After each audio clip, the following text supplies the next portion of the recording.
Alhamdulillah, pada hari ini, pada hari Isnin 8 Disember 2014, persidangan pertama mesyuarat ketiga penggal kedua Dewan Negeri yang ke-13 Perak Darul Rizwan telah pun diadakan pada hari ini.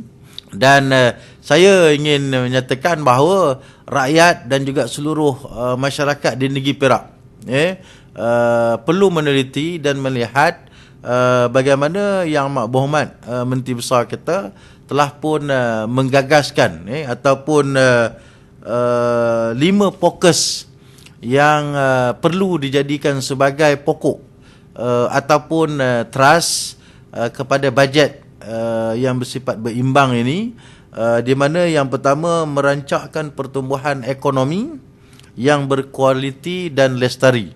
Ini merupakan salah satu daripada usaha yang akan memangkinkan khususnya dalam bentuk adaptasi ekonomi khususnya kepada kerajaan negeri Perak kita.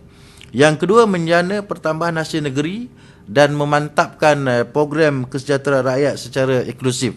Jadi bagaimana menjana pertambahan hasil negeri?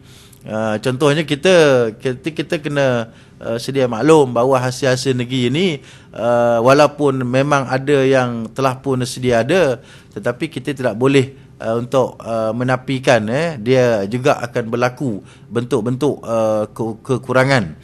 Namun dalam transformasi baru ini, khususnya dalam menjana ekonomi, sudah pasti hasil-hasil juga perlu dicari untuk kita menambahkan lagi supaya dapatan-dapatan hasil negeri kita ini akan terus bertambah.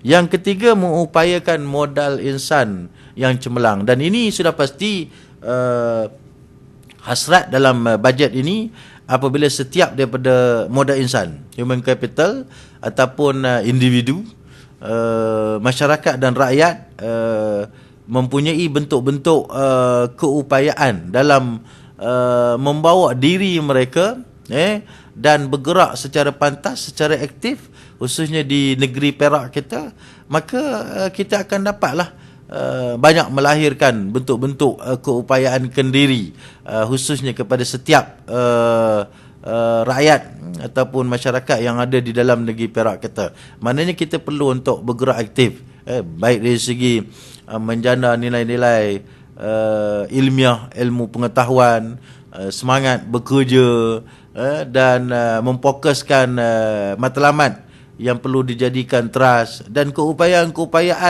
modal insan ini cukup penting bagi kita melihat kemakmuran, kesejahteraan, kebahagiaan dapat dijadikan sebagai impak yang cukup besar.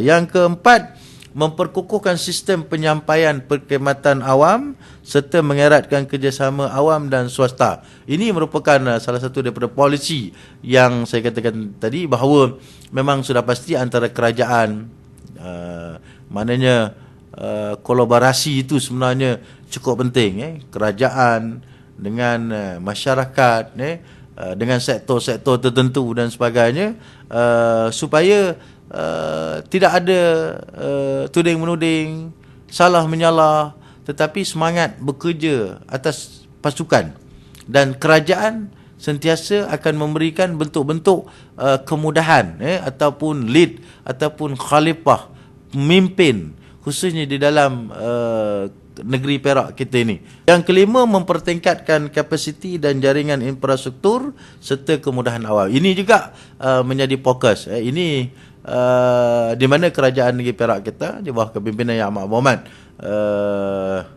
Datuk Seri Diraja Datuk Zamri bin Abdul Kadir untuk melihat bentuk-bentuk kemudahan, khususnya kemudahan infrastruktur ataupun bentuk-bentuk kemudahan awam yang perlu dirasai. Ini pun juga sebenarnya hasil kombinasi yang cukup baik.